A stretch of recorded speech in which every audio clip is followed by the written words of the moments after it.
Le Before GG avec l'équipe au grand complet. Merci de nous rejoindre dans la dernière partie de cette émission. On va en tout cas faire le tour de l'actualité pour 2 heures du temps. Et bien, à moins de 24 heures après sa nomination, Bahouri, nouveau Premier ministre de la Transition, a été installé hier dans ses fonctions au palais de la Colombe. La cérémonie a été placée sous la présidence du ministre secrétaire général de la présidence de la République, en présence de plusieurs cadres de l'administration, mais aussi des acteurs politiques du pays. Malheureusement, la presse privée guinéenne dans son ensemble, mobilisée pour être témoin de cette installation solennelle et rendre compte à la population, n'a pas eu accès à la salle.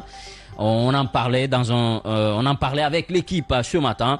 Passation des marchés publics avant la dissolution du gouvernement auquel il appartenait. Le ministre de la Justice, Alphonse Charouette, avait enjoint au procureur général de la Cour d'appel de Conakry et au procureur spécial de la Cour de répression des infractions économiques et financières, CRIEF, d'enquêter sur les marchés de l'État passés depuis le 5 septembre 2021.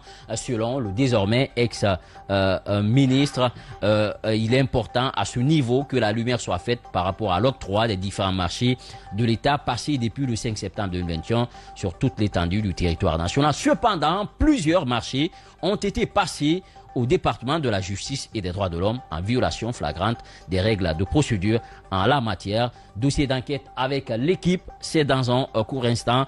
Mais avant, Alassane, on revient à vous. On était sur les chances de Bahouri, mais également du fait que la presse privée n'a pas eu été admis parce que il faut savoir que côté presse le divorce est consommé depuis je pense que depuis l'avènement du CNRD on a essayé de draguer la presse en accordant on va me dire il n'y a pas de parallélisme à faire, non mais ça existe.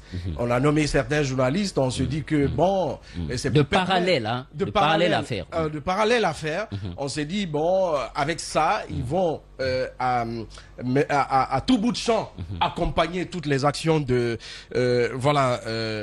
cette transition, mais sauf que la vérité, même à ton ami intime, il faut le lui dire. Il faut lui dire la vérité quand ça ne va pas. Et réellement, ça ne va pas. Au niveau de cette transition, on a perdu 2 ans pour rien.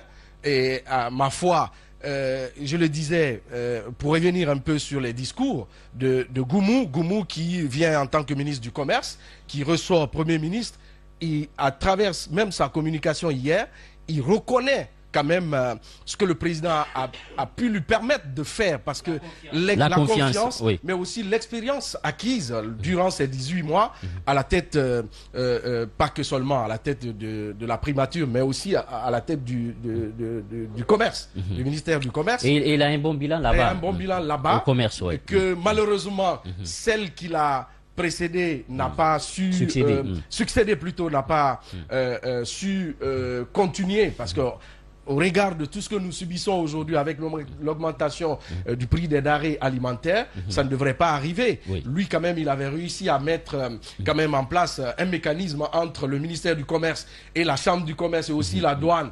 Et surtout aussi le bureau du patronat, la Chambre du Commerce et tout ça.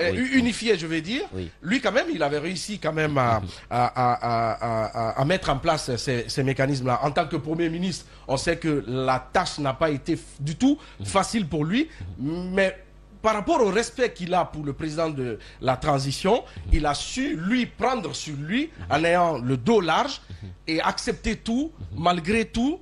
Mais moi je me dis que c'est un cadre qu'on a perdu. Pour revenir sur Bahouri n'a pas d'autres chantiers. On ne peut pas me dire de nouvelles orientations de la transition. Cette transition-là n'a que 2 points.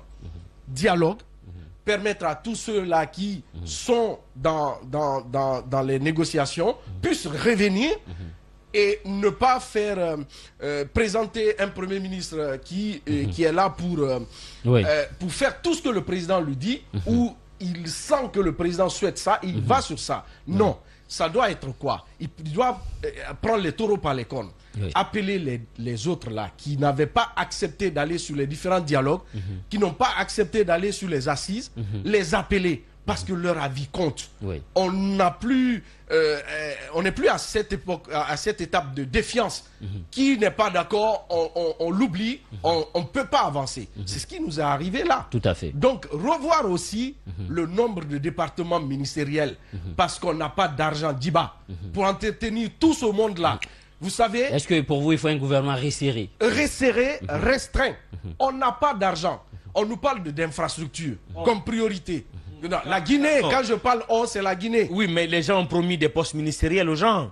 Ils ont pris de l'argent. On ne va pas rentrer dans ça. C'est comme l'exemple qu'on donnait au niveau de la sécurité. On prend l'argent pour quand même encourager les policiers, les gendarmes qui se sont battus corps et âme au niveau et comme par enchantement, comme par magie, les 800 millions, ça disparaît. On s'en fout si au niveau de la présidence là-bas, on est allé prendre de l'argent avec n'importe qui pour dire on te promet, on va te nommer comme ministre. Ça ne nous regarde pas. On voit l'avenir de la Guinée. Les infrastructures, M. Bahouri, ce n'est pas une priorité pour le moment. La priorité pour le moment, c'est de trouver des voies et moyens. La crise sociale que nous avons... Pour que, écoutez... Non, il ne faudrait pas qu'on s'aventure. Les infrastructures, c'est une priorité. Non. Les producteurs locaux dans nos différents villages n'arrivent pas à acheminer leur production dans les villes. C'est une priorité.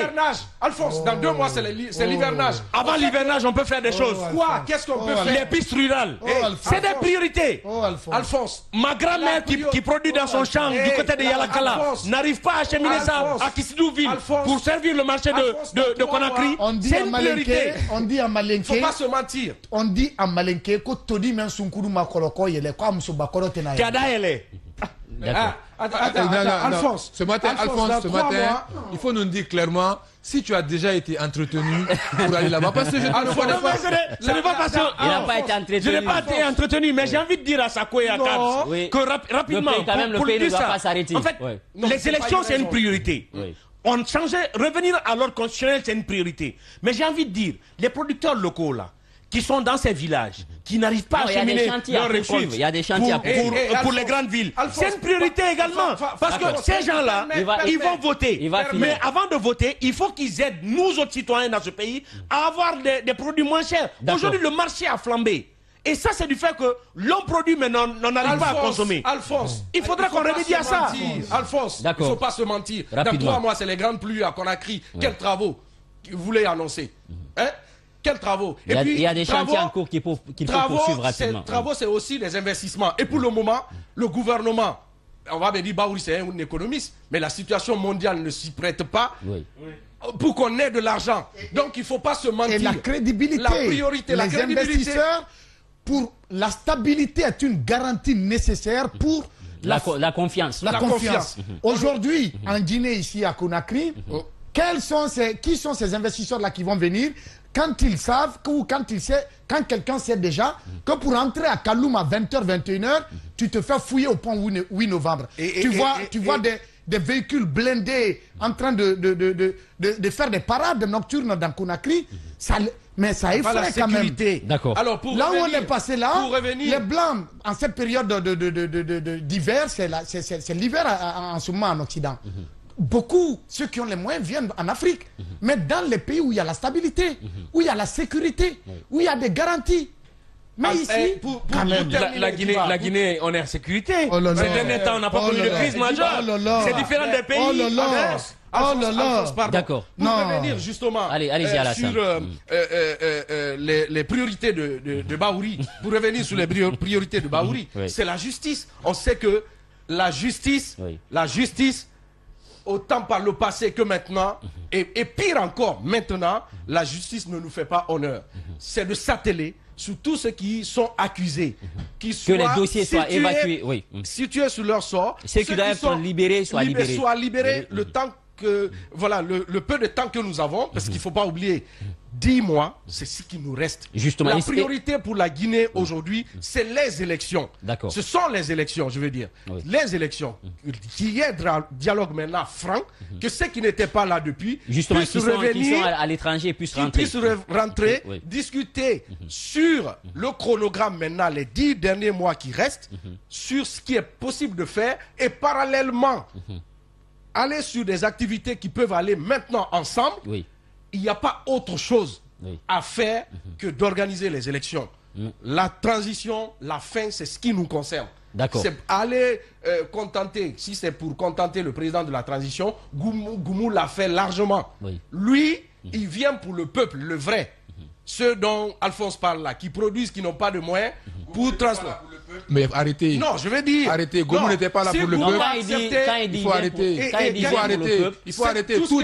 Tout doit dépendre de la volonté du président. Exactement, c'est tout simplement ça. Justement, si Goumou n'a pas réussi à emmener tous les acteurs autour de la table de dialogue, ça dépend du haut lieu. Et si le président, si le ministre Bahouri va le réussir, c'est parce que le haut lieu le lui permettra. C'est aussi ça fait d'accord avec vous. Non, ce que tu oublies, on a eu quand même une trêve. 2023, pratiquement, on n'a pas eu trop de mouvements en Guinée. D'accord. Je veux dire, on peut mettre ça à son actif. Il a accepté certains compromis pour permettre qu'il y ait l'apaisement dans le pays. C'est de cela que je parle. Mais tout ça, c'était pour les autorités, c'était pour le président de la transition, pas pour le peuple. Hein, parce qu'entre-temps, le peuple a continué de souffrir. Les denrées alimentaires aujourd'hui, ce qu'on sait, c'est encore pour 3 mois. Hein, à partir d'avril, si au niveau mondial, les choses changent, le gouvernement les choses ne changeront pas. Non, et tu vas comprendre, je vais te donner un exemple. Je vais dire quoi c'est que 3 mois après, si les choses changent au niveau mondial, parce que ce qu'on a connu avec le gouvernement déchu, si les choses changent au niveau des prix, ça va changer. Ça veut dire que les 300, nous avons une économie qui est extravertie. Voilà, les 340 000 là vont augmenter à ce qui concerne le prix du riz. Mais Diba, les gouvernements les plus sérieux au monde, quand il y a une crise comme ça, ils prennent la responsabilité sur eux. L'austérité, là, c'est pour les gouvernants. Et c'est pour les gouvernants, ceux qui nous gouvernent, c'est eux. C'est eux qui doivent serrer la ceinture, pas le peuple. C'est eux qui doivent se dire, nos priorités,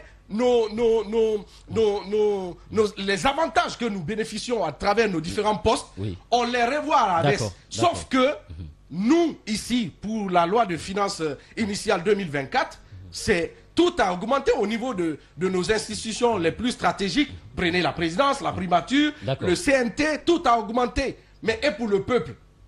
Mais qu'on arrête un peu les 200, on va dire près de 300 milliards qu'on dit qu'on a perdu rien qu'en 2023 pour permettre au peuple de vivre mieux, mais on ne vit pas mieux. 200 milliards au compte du riz et M. Bahouri, 100 milliards pour le votre sucre. Priorité, c'est de nous amener à une situation stable. La situation stable, c'est les élections. Justement, merci beaucoup Alassane. Je veux simplement rappeler, commencer par rappeler qu'il ne faut pas oublier qu'au début de la transition elle-même disait que c'était un gouvernement d'austérité. Donc il est important de rappeler ça, mais j'ai quand même envie de rappeler une chose. Aujourd'hui, si on a mis le Premier ministre Bahouri à la tête du gouvernement, il faut lui donner les éléments pouvant lui permettre d'être beaucoup plus fort aux yeux de la population. Et je pense que l'une des choses qu'il doit faire, c'est de lui donner cette possibilité-là de lever les brouillages des zones des médias. C'est de lui permettre de pouvoir faciliter ça et de réussir. On dira que c'est à son actif, à son arrivée, ils ont levé le brouillage des médias, ils ont permis le retour des médias sur les différents bouquets. Et également accéder aux différentes revendications de la plateforme revendicative des syndicats. Ça pourra permettre de le rendre un peu plus fort. Je pense qu'ils vont le faciliter les choses. Et de l'autre côté également, il faut lui donner la possibilité de rapidement diligenter les procédures judiciaires en lien avec les anciens dignitaires. Je pense que quand ces choses seront faites, on le rendra plus fort. Il va avoir la confiance du peuple et des différents acteurs politiques pouvant garantir leur retour autour de la table de dialogue. Et je pense que ça pourra fixer le cap vers une Je suis tout à fait d'accord avec vous, Caps. Un mot, Babila, rapidement. Il y a énormément de solutions. Si vraiment ils ont la volonté de changer les choses, sauf que cette volonté-là, j'en doute beaucoup. Et le patriotisme également. Ça se raconte aujourd'hui dans la bouche, mais réellement, ce n'est pas le cas. Et le fait de dire on est pour le peuple, on n'est pas pour le peuple. J'ai l'impression à un moment donné que tant que les chantiers qu'ils ont ouverts pour leur propre compte ne sont pas achevés sur cette transition, on ne va pas aller aux élections. Babila, c'est trop facile. Non mais attends, Babila, Caps, aujourd'hui, la vérité... Être au centre de la gestion et être hors de la gestion pour apprécier la gestion, c'est deux choses différentes. Maintenant, Caps, la réalité, elle est évidente aujourd'hui. En 2021, quel était l'élément fondamental qui a permis aux Guinéens de saluer le coup d'État? c'est la souffrance. On l'a dit ici. La cherté de la vie, l'augmentation du prix du carburant. Tout le monde s'est plaint ici. Mais après, qu'est-ce qui a été atténué? Qu'est-ce qui a diminué pour le bien de la République? Ceux qui sont là, on a écarté tous les bons cadres. On a téléchargé des experts sur papier. Ils sont venus. Maintenant, la situation qui est là, on a pensé que l'État fait le commerce. Là, il peut acheter à 1000 francs et aller revendre à 10 000. C'est ce qu'on a cru, c'est ce qu'on a pensé. Et quand on dit que l'État a perdu dans la subvention du riz 300 milliards, quelle perte? Aucune perte. Tout ce que l'État fait pour la population, c'est une perte. C'est là que vous devez comprendre la mentalité de ceux qui nous gouvernent.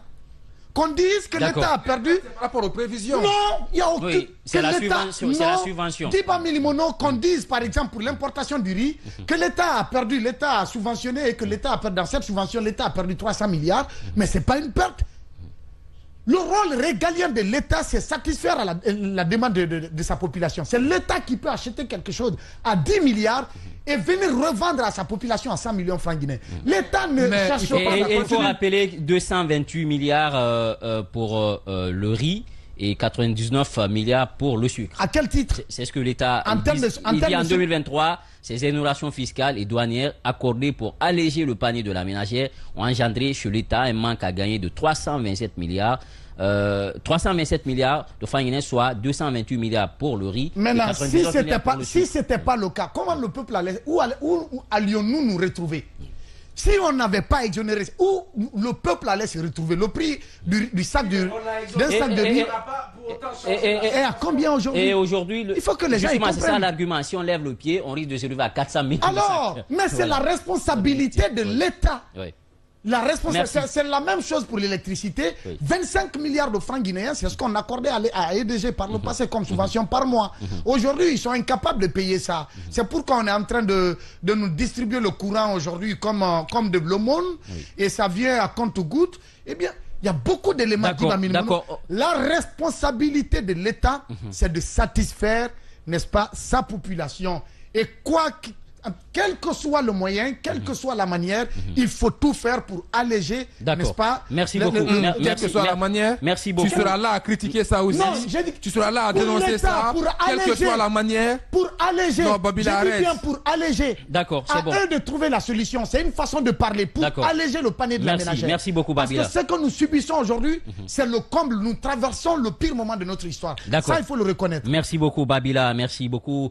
On va aller avec cette transition. On se retrouve pour parler de ce dossier d'enquête au niveau du ministère de la Justice. À tout de suite.